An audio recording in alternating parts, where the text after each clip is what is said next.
Bismillahirrahmanirrahim. Elhamdülillah ve salatu vesselamu ala Resulullah.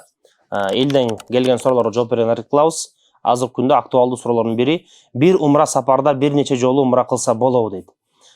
Бул суроого жооп албетте Алла Таала мактоо айтып жана пайгамбар саллаллаху айтып айтабыз. Бир умра сапарда бир нече жолу умра кылса болот албетте. Бирок ошо ихрамды кайсы жерден байлаш керек. Умра кылуу үчүн умрачы харамдын чегинен хилге чыгыш керек.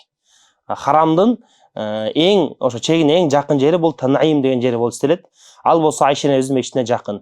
Ошол себептен көпчүлүк адамдар Айша энебиздин мешитинен ихрам байлап киришет.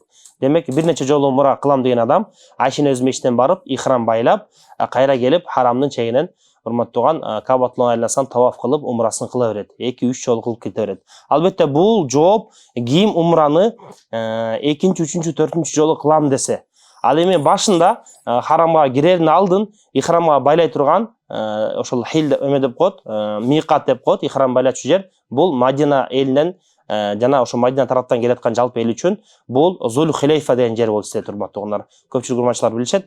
Зул Хулейфанын ихрам байлап Меккенин ичине киришет, урматтаган. Ал эми кайсыл адам эгерде Меккенин дароо биринчи эле барып Меккеге келген болсо, Мадинага барбасан, анда ал урматтаган ошол миқаттын чек арасына киреликтен алдын, кээ бир учурда бул аэропорттон болуп калат, кээ бир учурда самолеттин ичинен болуп калат. Кандай жол менен келген болсо, ажы башы дагы алдын ала айтат, ошол жерден жетекчилер дагы алдын ала айтышат, ошол жерден алдын ала ихрам байлап кирүүгө тийиш. Жана дагы бир сурообуз, Танаимден кылса болобу деп айттык. Умраны же болбосо умра амалы абзелерекпи же таваф кылуу абзелерекпи деген суроо экен. Бул суроого жооп беребиз. Бул суроону дагы факih ошол биздин Ханафи мазхабындагы чоң алымдардын бири Кады Ибрахим ибн Захира Макки рахимахуллах ошол суроого ага берилгенде ал мынтип жооп бериптир. Умра абзелерекпи же таваф абзелерекпи дегенде Тафдил таваф алал умра иза шагала бихи миqdara заманил умра деп жооп бериптир. Башка айтканда, албетте таваф кылуу абзелерек болот, качан ал адам умрага кеткен убакыттын баарын тең таваф үчүн арнаган болсо, урматтаган.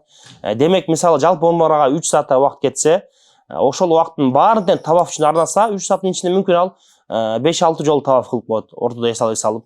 Ошондой кылса абзелерек. Ал эми андай кылбастан бир эле жолу таваф кылып коюп, андан ары чарчап эс алып кеткен болсо, албетте умра амал абзелерек болот. Анткени ал бүтүрүкчөктү адам көбүнчө белин бекен байлап, чарчаса дагы акырына чейин бүтүрүүгө аракет кылат, урматтаган. Аллаху алам, албетте Алла Таала билүүчүрөөк.